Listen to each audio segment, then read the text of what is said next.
Hole in the Wall is a project bringing computer access to children in rural India.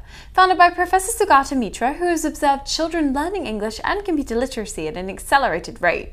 From Mumbai, Human Wire correspondent Nargish Sinavala reports. When Arun Chavan first came across a computer fitted in the wall, he was fascinated. The children had seen computers for the first time and there was no adult supervision.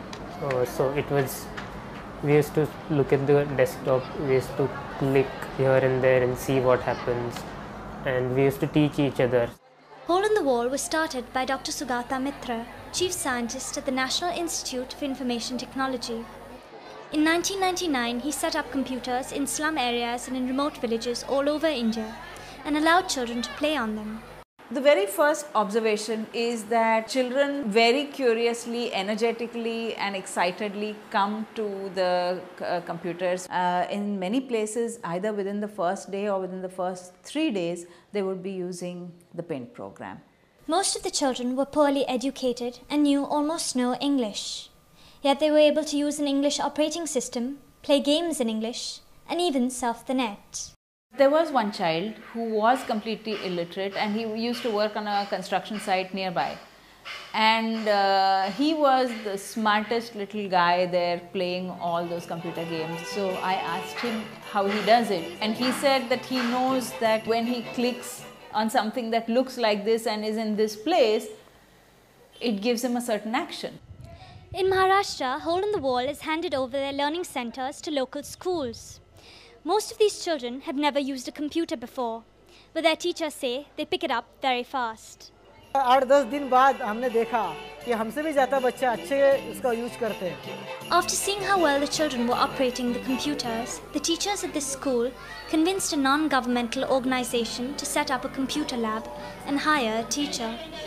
Microsoft Office मध्ये आपली file बनवायला शिकवतात. Paint करायला सांगतात. Typing test मध्ये typing करायला सांगतात.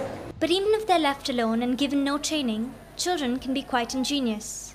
The kids came running to us one day while I was at the village and said that there is a big problem because the computer is hung. We went to the machine to see what had happened. What we discovered is one of the kids had taken a screen grab, a print screen of the desktop and put that as a wallpaper so as to fool other children that the computer wasn't working because the cursor was just standing right there and not moving. It may be, the way to protect my time on the machine, but it is ingenious nevertheless. A decade after Hole in the Wall began, Chavan is one of their success stories. He's now doing a postgraduate degree in biology at the Tata Institute of Fundamental Research. He hopes to do his PhD in genetics at Stanford or Cambridge. He says that Hole in the Wall played a role in his success. It did play a role because it probably did not force me to decide what I want to do, but it actually showed me what all could be done. Hole in the Wall inspired the novel Q&A, on which the Oscar-winning movie Slumdog Millionaire is based. This experiment has also been expanded to other developing nations. Finally, children growing up in poverty have a way of clicking open their potential and logging on to a brighter future.